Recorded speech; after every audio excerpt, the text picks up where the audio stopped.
اسلام نے جو انفاق فی سبیل اللہ اور زکوٰۃ کا جو نظام قائم کیا ہے، یہ نہ صرف مسلمانوں کے غربت کا علاج ہے، بلکہ میں تو یہ کہتا ہوں کہ ساری دنیا کی مفلسی کا اور غربت کا جو علاج ہے وہ اللہ تعالیٰ نے انفاق فی سبیل اللہ اور زکوٰۃ کا جو نظام بنایا ہے، ان دونوں نظاموں کو آپ جمع کر دے تو دنیا کی پاورٹی جو ہے وہ ختم ہو جائیں گی۔ ہمارے پولیٹیشین حضرات آج زمانے سے، ہم کئی سالوں سے غریبی ہٹاؤ غریبی مٹاؤ کا نعرہ لگاتے آ رہے ہیں، لیکن نہ دنیا سے غریبی مٹی نہ ہندوستان سے غریبی مٹی، بلکہ ہم یہ دیکھ رہے ہیں کہ غریب غریب سے غریب تر ہوتے جا رہے ہیں اور امیر امیر سے امیر تر ہوتے جا رہے ہیں۔ اور اس کا اگر کوئی ایک علاج ہے تو وہ دین اسلام کا یہ جو انفاق فی سبیل اللہ اور جو زکوٰۃ کا نظام ہے، صرف اس سے ہی غریبی دور ہو سکتی ہے۔ الحمدللہ نحمدہ ونستعینہ ونستغفرہ ونؤمن بہ ونتوکل علیہ ونعوذ باللہ من شرور انفسنا ومن سیئات اعمالنا، من یہد اللہ فلا مضل لہ ومن یضللہ فلا ہادی لہ، واشهد ان لا اله الا الله وحده لا شريك له واشهد ان محمدا عبده ورسوله، اما بعد، قال الله تبارك وتعالى في القرآن المجيد والفرقان الحميد، اعوذ بالله من الشيطان الرجيم، بسم الله الرحمن الرحيم، ليس البر ان تولوا وجوهكم قبل المشرق والمغرب ولكن البر من آمن بالله واليوم الآخر والملائكة والكتاب والنبيين وآتى المال على حبه ذوي القربى واليتامى والمساكين وابن السبيل والسائلين وفي الرقاب وأقام الصلاة وآتى الزكاة والموفون بعہدہم اذا عاہدوا والصابرین فی البأساء والضراء وحین البأس اولئک الذین صدقوا واولئک هم المتقون۔ السلام علیکم ورحمۃ اللہ وبرکاتہ۔ مصلیان اکرام، میری پیاری مائیں بہنیں بچیوں، آج جس آیت کی تلاوت کا شرف میں نے حاصل کیا، یہ قرآن مجید کی ایک بہت ہی امتیازی آیت ہے، اور مفسرین نے اس آیت کو آیت بر کے نام سے یاد کیا۔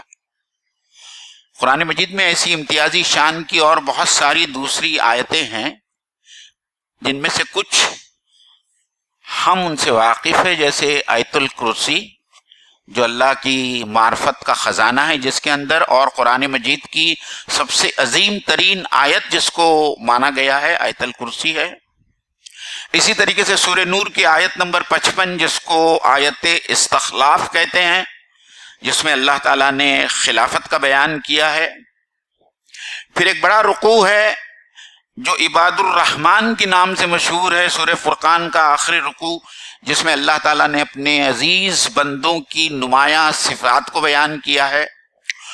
اور اسی طریقے سے یہ جو آیت سورہ بقرہ کی آیت نمبر 177 آپ کو جب کبھی وقت ملے گا، آج میں اس کا صرف خلاصہ آپ لوگوں کے سامنے پیش کر سکتا ہوں۔ ایک بہت بڑی آیت ہے، اور جس کے اندر اللہ تعالیٰ نے نیکی کے تصور کو بہت ہی کھل کر اور واضح انداز میں انسانوں کے سامنے پیش کیا ہے۔ اور اگر آپ اس آیت پر زیادہ غور و فکر کریں گے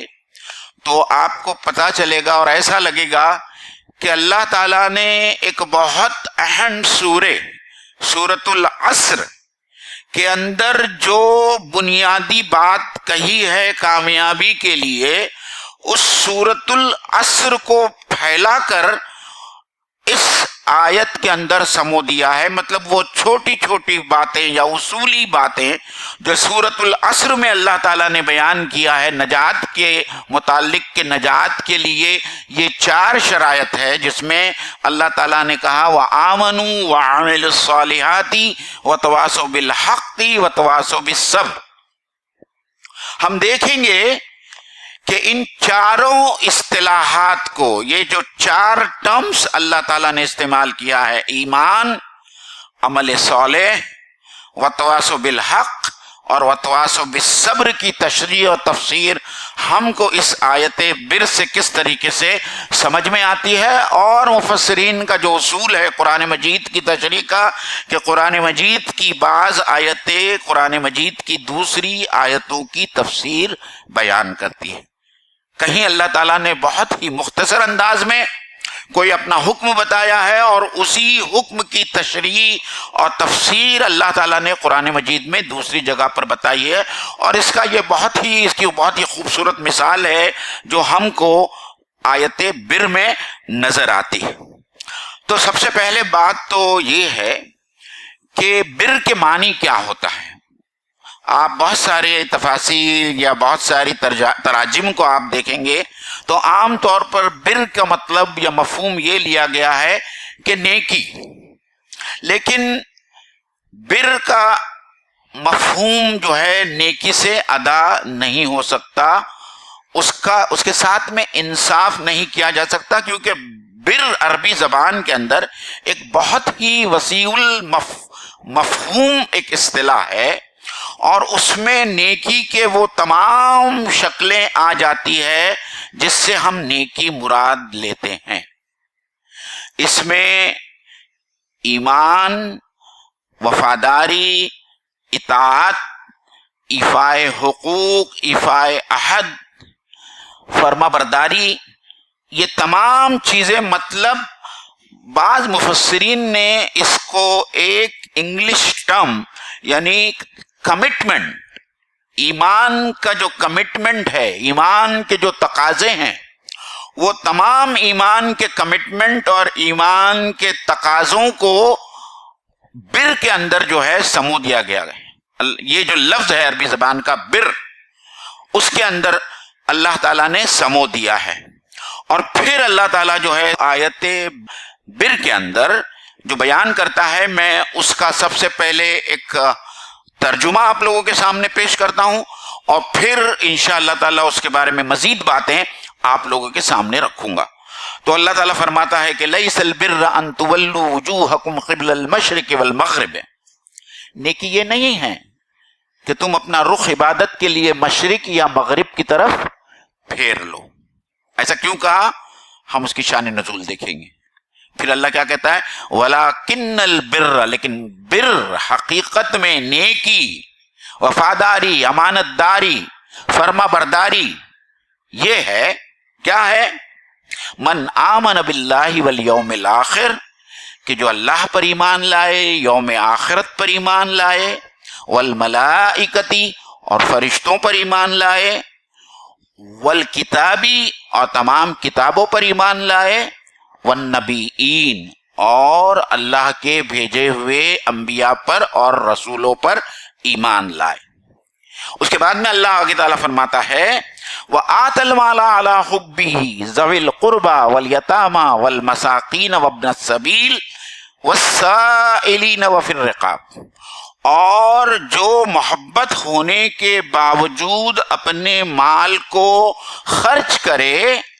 اپنے رشتہ داروں میں، مسکینوں میں، یتیموں میں،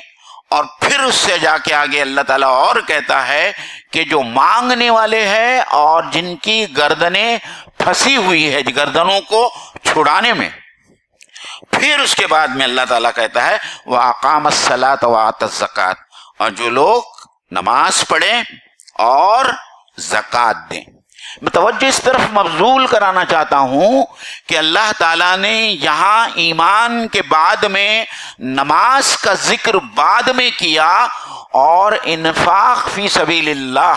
اور یہ جو انفاق فی سبیل اللہ ہے یہ نفلی صدقات کا بیان ہے، کیونکہ زکوٰۃ کا بیان بعد میں الگ سے کیا گیا ہے۔ تو اس بات کو ہم کو سمجھنا چاہیے کہ جو پہلے اللہ تعالیٰ کہہ رہا ہے وَمَنْ آتَى مَالَهُ عَلَىٰ حُبِّهِ ذَوِي الْقُرْبَىٰ وَالْيَتَامَىٰ، یہاں نفلی صدقات کا یا اللہ کے راستے میں ہم جو انفاق کرتے ہیں اس کا بیان ہو رہا ہے، اور اس کے بعد میں اللہ تعالیٰ نے نماز کا ذکر کیا اور زکوٰۃ کا ذکر کیا۔ اور پھر اس کے بعد میں ایک اہم بات اللہ تعالیٰ نے جو کی، الموفون بعہدہم اذا عاہدوا، اور جو لوگ اپنے عہد کو، اپنے وعدوں کو پاسداری سے نبھاتے ہیں جب وہ وعدہ کرتے ہیں، جب وہ عہد کرتے ہیں، جب وہ وعدہ کرتے ہیں، تو ایسے لوگ اپنے وعدوں کی پاسداری کرتے ہیں، اس کو نبھاتے ہیں۔ اور پھر اس کے بعد میں کہا والصابرین فی الباساء والضراء وحین الباس، اور جو صبر کرنے والے ہیں اور جو ثابت قدم رہنے والے ہیں ان تین حالات میں، تنگ دستی کے حالات میں، جسمانی تکلیف کے حالات میں، مرض کے حالات میں، اور جنگ کے حالات میں۔ اور پھر ایسے لوگوں کے بارے میں اللہ تعالیٰ یہ خوشخبری دیتا ہے کہ اولئک الذین صدقوا، یہی لوگ اپنے ایمان میں سچے ہیں۔ اگر یہ ایٹریبیوٹس، یہ صفات کے حامل ہیں، اور اللہ تعالیٰ جو بیان کر رہا ہے آیت بر کے اندر، اس کے اندر اس کو ایک پیمانہ بنا کر ہم اپنے آپ کو ناپیں اور اس آئینے میں اپنی تصویر دیکھیں کہ آیا ہم اس تصویر پر پورا اترتے ہیں، تو پھر اللہ تعالیٰ کی طرف سے یہ بشارت ہے۔ اللہ تعالیٰ کہتا ہے کہ اولئک الذین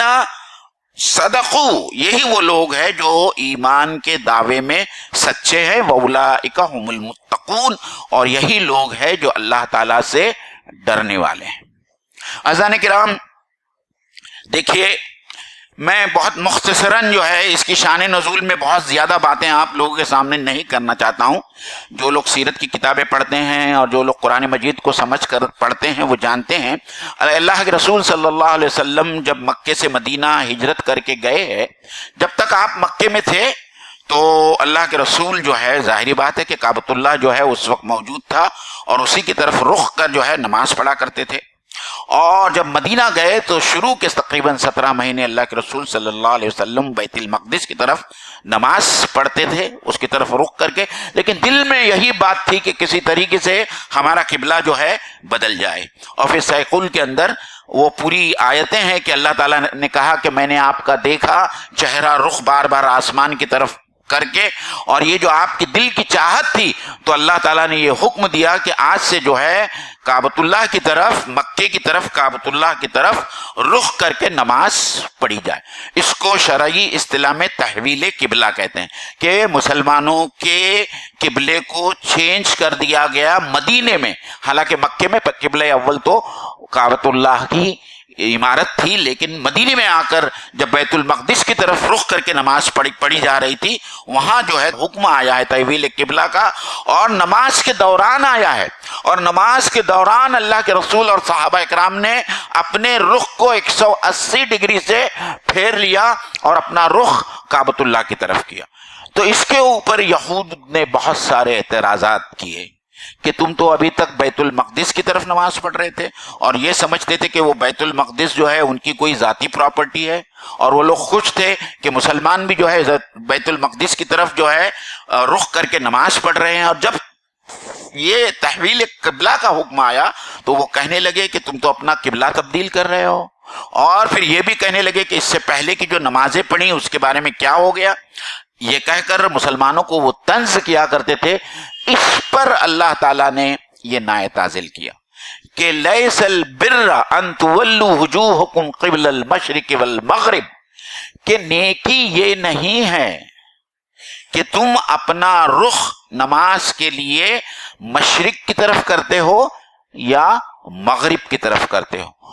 نیکی کیا ہے؟ نیکی کا اصل جو ہے وہ اللہ تعالیٰ کی اطاعت اور اللہ تعالیٰ کے جو احکام ہے اس کو ماننا ہے۔ جب رسول کو حکم آ گیا تو رسول نے اپنا قبلہ تبدیل کر لیا اور اپنا رخ کعبۃ اللہ کی طرف کر دیا۔ اور اس بات کو بھی یاد رکھے کہ اس کے اندر ایک بہت اہم اور اصولی بات جو کی جا رہی ہے وہ سمت پرستی کے خلاف بات کی جا رہی ہے کہ اسلام سمت پرستی کی اجازت نہیں دیتا کہ یہ سمت زیادہ مقدس ہے یا یہ سمت زیادہ مقدس ہے یا یہ سمت زیادہ مقدس ہے۔ اللہ تعالیٰ نے سارے عالم اسلام کے لیے ایک مقام کو معین کیا جو کعبۃ اللہ ہے، اور جو سب سے پہلی مسجد ہے جو اس روئے ارضی پر بنائی گئی ہے، اور اس کو متعین کیا۔ اور اگر آپ دیکھیں تو بہرحال وہ ہمارے لیے مغرب ہے، لیکن مصر والوں کے لیے وہ مشرق ہے، مدینے والوں کے لیے وہ جنوب ہے، اور دوسرے ممالک کے لیے وہ شمال ہے۔ تو یہاں سمت پرستی کو جو ہے اللہ تعالیٰ نے ختم کیا ہے۔ تو اس بات کو ہم کو سمجھنا چاہیے۔ اور ایک خاص بات جو اس آیت میں اللہ تعالیٰ ہم کو سمجھانا چاہتا ہے وہ یہ ہے کہ مسلمانوں میں آج بھی ایسے بہت ساری جماعتیں ہیں اور ایسے بہت سارے گروہ ہیں جو فروعی باتوں کو، فروعی احکام کو بہت زیادہ اہمیت دیتے ہیں اور اس کے اوپر لڑتے جھگڑتے ہیں، لیکن اصولوں کو چھوڑ دیتے ہیں۔ جو اصولی باتیں ہیں وہ ان کے زندگی میں نظر نہیں آتی، اور فروعی احکام کے اوپر بہت زیادہ جھگڑا ہے، مجادلہ ہے، مناظرہ ہے، سب کچھ ہے، لیکن دین کی اصل سے بہت دور اور بیگانہ ہے۔ اس پر مجھے حضرت عیسیٰ علیہ السلام کا ایک بہت پیارا قول ہے، اتنا حکمت بھرا قول ہے جو حضرت عیسیٰ علیہ السلام نے یہود کو مخاطب ہو کر کہا۔ آپ اس قول کے اوپر یاد رکھیں، اس کو یاد رکھیں اور اس کو سمجھنے کی کوشش کریں۔ حضرت عیسیٰ علیہ السلام نے کہا کہ تم لوگوں کی مثال ایسے ہی ہے وہ لوگ جو مچھر کو چھانتے ہیں اور اونٹ کو نگل جاتے ہیں۔ اللہ اکبر! کیا کہا حضرت عیسیٰ علیہ السلام نے؟ کہ تم لوگ مچھر کو چھانتے ہو اور اونٹ کو کیا کر دیتے ہو؟ نکل جاتے ہو۔ آج ہماری بہت ساری جماعتوں کا، ہمارے بہت سارے برادران اسلام کا یہی حال ہے کہ چھوٹی چھوٹی باتوں میں جو کرتے ہیں، مطلب تو اس کے اندر زیادہ، ان فروعی مسائل کے اندر زیادہ شغل ہے، اس کے اندر مجادلہ ہے، اس کے اندر مناظرہ ہے، لیکن اصل جو ہے اصل سے بہت دور چلے آئے ہیں۔ قرآن اور اللہ کے رسول صلی اللہ علیہ وسلم کی جو سنت ہے اس سے ہم بہت دور چلے آئے۔ اب دیکھیے، میں نے کہا کہ سورۃ العصر میں جو 4 اصطلاحات اللہ تعالیٰ نے استعمال کیے ہیں اور جس کے اوپر نجات کا دار و مدار ہے، آپ اس بات کو اچھی طریقے سے سمجھیں۔ یہاں کسی بہت اعلیٰ درجے کی کامیابی کا ذکر نہیں ہو رہا ہے سورۃ العصر میں۔ سورۃ العصر میں اللہ تعالیٰ صرف اتنا کہتا ہے کہ اگر یہ 4 اجزاء تمہاری زندگی میں نظر آتے ہیں تو اللہ تعالیٰ تم کو جہنم کی آگ سے بچا لے گا۔ کون سی وہ 4 چیزیں ہیں، شرائط ہے؟ آمنو، جن لوگوں نے ایمان لایا، وہ عمل الصالحات، اور جنہوں نے نیک اعمال کیے، وتواصوا بالحق کے، حق کی تلقین کی، حق کی تبلیغ کی، وتواصوا بالصبر، اور صبر کی تلقین کی۔ تو اب آمنو کے اندر جو ایک لفظ آیا ہے اس کو اللہ تعالیٰ نے آیت بر کے اندر اس کی تشریح کی۔ اس میں اللہ تعالیٰ نے فرمایا کہ ایمان سے کیا مراد ہے یہاں؟ وہاں تو صرف ایمان کو لایا گیا، یہاں ایمان کو کھول کر بیان کیا گیا۔ اللہ تعالیٰ پر ایمان، تو ظاہری بات ہے کہ اللہ تعالیٰ کی جتنی صفات ہے ان تمام صفات اور خاص طور توحید کے اوپر ایمان، کہ وہ ہمارا حاکم ہے، وہ اکیلا ہے، وہ ہمارا رب ہے۔ تو اللہ تعالیٰ پر ایمان جو ہے، سب سے پہلے اللہ پر ایمان، پھر اس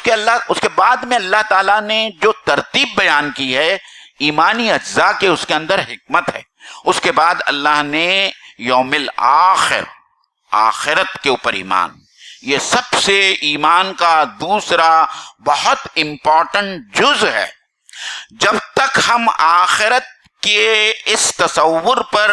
یقین نہیں رکھیں گے، آپ دیکھ سکتے ہیں اور آپ دیکھ رہے ہیں کہ دنیا کا کوئی انسان ڈسپلن انداز کے اندر اپنی زندگی نہیں گزار سکتا۔ وہ لوگوں پر ظلم کرے گا، لوگوں پر ستم کرے گا، لوگوں کے حقوق کو مارے گا، اور اللہ تعالیٰ چونکہ عادل ہے اور رحم کرنے والا ہے، اس کے رحمت اور عدل کا یہ تقاضا ہے کہ ایک دن ایسا آئے گا جس دن ہم سب انسان اس کی عدالت میں کھڑے ہوں گے اور نیکوکاروں کو نیکی کی جزا ملے گی اور برے لوگوں کو برا کرنے کی سزا ملے گی۔ تو چونکہ ایمان کے بعد میں، اللہ پر ایمان کے بعد میں اللہ تعالیٰ نے فوراً جو ہے یوم آخرت کا بیان کیا ہے، پھر اس کے بعد میں ہونا تو چاہیے تھا کہ اللہ تعالیٰ رسالت کا بیان کرتا، لیکن اللہ تعالیٰ نے سب سے پہلے ملائکہ، پھر کتاب اور پھر رسول، ان کا بیان کیا۔ اس کی وجہ یہ ہے کہ جب اللہ تعالیٰ امتحان لے رہا ہے تو امتحان کے لیے اللہ تعالیٰ حجت کو تمام کرنا چاہتا ہے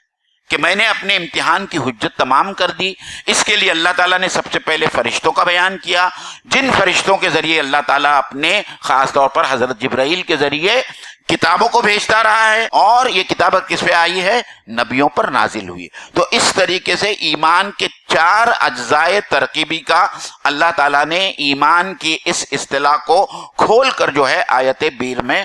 بتفصیل سے بیان کیا ہے، اور اس ترتیب کے پیچھے یہ حکمت پوشیدہ ہے۔ اب آئیے کہ عمل صالح جو ہے اس کے بعد آمنو و عمل الصالحہ، تو عمل الصالحہ کے اندر اللہ تعالیٰ نے جو سب سے پہلی بات، جیسا کہ میں نے آپ کو بتایا، اقام الصلاۃ و آتا الزکوٰۃ سے پہلے اللہ تعالیٰ نے جو بات لائی ہے وہ ہے وآت المال علی حبہ ذوی القربى والیتامى والمساکین، کہ جو لوگ اپنے مال کو اس کی محبت ہونے کے باوجود خرچ کرتے ہیں، کس کے اوپر خرچ کرتے ہیں؟ ذوی القربى، اپنے رشتہ داروں پر، یتیموں پر، مساکین پر، مسافروں پر، مانگنے والوں پر، اور ایسے لوگ جن کی گردنیں پھنسی ہوئی ہیں۔ تو یہ مختلف لوگوں کی کیٹیگریز کو اللہ تعالیٰ نے آیت بر کے اندر بیان کیا کہ یہ جو نفلی صدقات ہوں گے، یہ جو نفلی انفاق فی سبیل اللہ ہوگی، ان کو کس کے اندر ہم کو دینا ہے۔ تو یاد رکھیں، سب سے پہلا جو زمرہ یا سب سے پہلی جو جماعت ہے وہ ہماری قریبی رشتہ دار ہے۔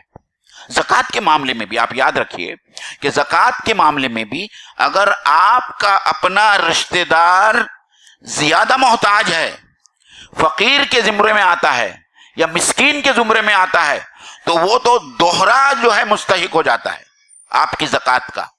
کہ آپ اس کو زکوٰۃ دیں کیونکہ وہ آپ کا رشتہ دار ہے، تو آپ صلہ رحمی کا آپ کو اجر و ثواب ملے گا، اور پھر زکوٰۃ دینے کا بھی اجر و ثواب ملے گا۔ تو یہ تو اسلام نے جو انفاق فی سبیل اللہ اور زکوٰۃ کا جو نظام قائم کیا ہے، یہ نہ صرف مسلمانوں کے غربت کا علاج ہے، افلاس کا علاج ہے، بلکہ میں تو یہ کہتا ہوں کہ ساری دنیا کی مفلسی کا اور غربت کا جو علاج ہے وہ اللہ تعالیٰ نے انفاق فی سبیل اللہ اور زکوٰۃ کا جو انتظام بنایا ہے اور نظام بنایا ہے، ان دونوں نظاموں کو آپ جمع کر دے تو دنیا کی پاورٹی جو ہے وہ ختم ہو جائیں گی۔ ہمارے پولیٹیشین حضرات آج زمانے سے، ہم کئی سالوں سے پاورٹی، غریبی ہٹاؤ، غریبی مٹاؤ، غریبی ہٹاؤ، غریبی مٹاؤ کا نعرہ لگاتے آ رہے ہیں، لیکن نہ دنیا سے غریبی مٹی، نہ ہندوستان سے غریبی مٹی، بلکہ ہم یہ دیکھ رہے ہیں کہ غریب غریب سے غریب تر ہوتے جا رہے ہیں، اور امیر امیر سے امیر تر ہوتے جا رہے ہیں۔ اور اس کا اگر کوئی ایک علاج ہے تو وہ اسلامی دین ہے، دین اسلام کا یہ جو انفاق فی سبیل اللہ اور جو زکوٰۃ کا نظام ہے، صرف اس سے ہی غریبی دور ہو سکتی ہے۔ ایک بات اور میں اور عرض کرنا چاہوں گا، یہاں علی حبہ کی جو یہ لگائی گئی ہے، شرط لگائی گئی ہے، یہ شرط بہت امپورٹنٹ ہے۔ علی حبہ کی معنی ہوتی ہے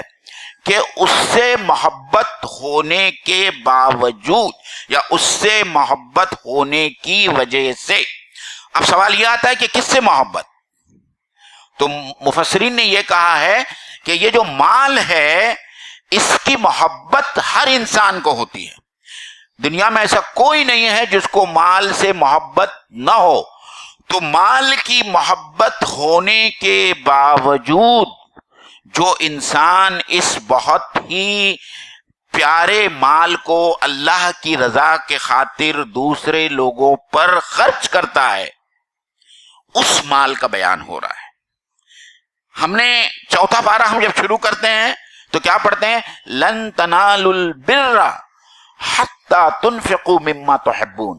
کہ نیکی کا اور اللہ تعالی کا یا بندوں کا جو حق ہے، اس حق کا آپ حق نہیں ادا کر سکتے جب تک آپ وہ مال خرچ نہ کریں جو آپ کو سب سے زیادہ محبوب ہے. پیسہ، دولت، جو کچھ بھی آپ کو محبوب ہے، اور اس میں بھی آگے آتا ہے کہ جو اچھی چیز ہے وہ اللہ کے راستے میں خرچ کریں. اور دوسری جو ہم نے سورہ حشر کے اندر جو ایک آیت نمبر 9 ہے، جس کے اندر اللہ تعالیٰ فرماتا ہے، اور یہ حضرت طلحہ کا بہت خوبصورت واقعہ ہے جو میں آج بیان نہیں کر سکتا ہوں، لیکن اس بات کو ہم یاد رکھیں کہ اللہ تعالیٰ نے خاص حضرت طلحہ کے ساتھ میں جو واقعہ ہوا اس کے اوپر یہ آیت نازل ہوئی کہ وَيُؤْثِرُونَ عَلَىٰ أَنفُسِهِمْ وَلَوْ كَانَ بِهِمْ خَصَاصَةٌ، کہ جو لوگ اپنی ضرورت پر دوسروں کی ضرورت کو ترجیح دیتے ہیں، اپنی ضرورت پر دوسرے لوگوں کی ضرورت کو ترجیح دیتی ہیں. یعنی آپ بھوکے ہیں لیکن آپ دوسرے بھوکے کو کھانا کھلا رہے ہیں. اس وقت آپ کو پیسے کی ضرورت ہے لیکن آپ اپنے بھائی کی مدد کر رہے ہیں. تو یہ بات جو حضرت طلحہ رضی اللہ تعالیٰ عنہ کا واقعہ ہے، جو انشاءاللہ تعالیٰ ہم دیکھیں گے، تو عمل صالح کے اندر سب سے پہلے اللہ تعالیٰ نے انفاق فی سبیل اللہ کو لایا، اور پھر اس کے بعد میں جو ہے ایفائے عہد جس کو ہم کہتے ہیں، کہ ہم جو کچھ بھی وعدہ کرتے ہیں، جو کچھ بھی ہم لوگوں کے ساتھ میں میثاق یا جس کو ہم کہتے ہیں کانٹریکٹ بناتے ہیں، یا ہمارا جو وعدہ ہوتا ہے، اس وعدے کو ہم کیسا پورا کریں اور اس وعدے کو ہم پورا کرنے والے ہم بن جائیں. برادران ملت، آپ اس بات کو سوچئے کہ صرف اس ایک صفت سے اگر انسان جو وعدہ کرتا ہے یا انسان جو کانٹریکٹ کے اوپر سائن کرتا ہے، میں آپ کو نکاح نامہ کی وہ سگنیچر یاد دلانا چاہتا ہوں، اور نکاح نامے پر اور نکاح کے وقت ایک مرد کیا بیان کرتا ہے اور ایک عورت سے کیا امیدیں ہوتی ہے. مرد سے یہ کہا جاتا ہے کہ تو اس عورت کا جو تیری نکاح میں دی جا رہی ہے اس کا خیال رکھے گا، اللہ سے ڈرے گا اس کے معاملے میں، تو اس کے نان و نفقے کا ذمہ دار ہے، ٹھیک ہے، اور اس کے ساتھ میں اس کو ایک چھت بھی دے گا اور بہترین سلوک کرے گا. اس کے سامنے تقویٰ کی 3 آیتیں پڑھ کر سنائی جاتی ہے. اسے یہ بھی کہا جاتا ہے کہ اللہ کے رسول صلی اللہ علیہ وسلم کا قول ہے کہ جو اپنے گھر والوں سے بہترین رہا وہ تم میں سے سب سے بہتر انسان ہے. اگر عورت اور مرد اپنے صرف اس ایک وعدے کی پاسداری کرے، صرف ایک وعدے کی، اس ایک عہد کی جو نکاح نامے کی شکل میں وہ سائن کرتا ہے، تو میں سمجھتا ہوں ملت اسلامیہ کے 80 سے زیادہ فیصد ازدواجی زندگی کے تمام مسائل کیا ہو جائیں گے؟ حل ہو جائیں گے 80% سے. اور آپ کو یقین نہیں آئے گا کہ آج ہمارے معاشرے میں کتنی طلاقیں ہو رہی ہیں، کتنی بچیاں خلا لے رہی ہیں. اگر آپ کو اس کا کچھ بھی اندازہ کرنا ہو تو دوپہر میں 2 بجے سے لے کے 5 بجے تک آپ جا کر مفتی صاحب کے اس آفس میں جا کر بیٹھیے اور دیکھیے کہ کتنی عورتیں اور کتنے مرد اپنے ازدواجی مسائل کو حل کرنے کے لیے اور طلاق لینے اور دینے کے لیے وہاں حاضر ہوتے ہیں. تو ایک لفظ کے اندر الموفون بعہدہم اذا عاہدوا، جو جب عہد کرتے ہیں، جب وہ وعدہ کرتے ہیں تو اپنے وعدے کے اوپر کیا کرتے ہیں؟ قائم رہنے والے ہیں. اور پھر آخر میں جو ہے صبر کی بات آئی ہے، لیکن صبر کی بات آنے سے پہلے میں ایک بات بتا دوں کہ ہم پر ایک میثاق جو سب سے بڑی ذمہ داری ہے، اور وہ اسی زمرے میں اور اسی جو ہے کیٹیگری میں آتی ہے، وہ ہے شہادت علی الناس. کہ اللہ تعالیٰ نے ہم کو اور اس امت کو اٹھایا ہی اس لیے ہے کہ نبی تم پر شہادت قائم کریں، اور انسان دوسرے انسانوں پر، یہ مومن جماعت امت مسلمہ دوسرے لوگوں پر شہادت قائم کرے. شہادت علی الناس کی ذمہ داری یہ سب سے بڑی ذمہ داری ہے. اور اس کے لیے اللہ تعالیٰ نے کہا کہ کنتم خیر امۃ اخرجت للناس تأمرون بالمعروف وتنہون عن المنکر، کہ تم وہ بہترین امت ہو جو پیدا کی گئی ہے کہ جو لوگوں کو برائی سے روکے گی اور اچھائی کا حکم دے گی، اللہ پر ایمان لائے گی۔ تو سب سے بڑی برائی شرک ہے، اس شرک سے روکنا ہے، توحید کی طرف بلانا ہے، اور سب سے اچھائی، سب سے اچھی اچھائی یا سب سے بہترین نیکی جو ہے وہ اسلام کی دعوت ہے، اور اس کے لیے ہم ذمہ دار ہیں۔ یہ جب ہم کلمہ لا الہ الا اللہ محمد الرسول اللہ پڑھتے ہیں تو گویا ہم یہ شہادت دیتے ہیں کہ اس کلمے کو ہم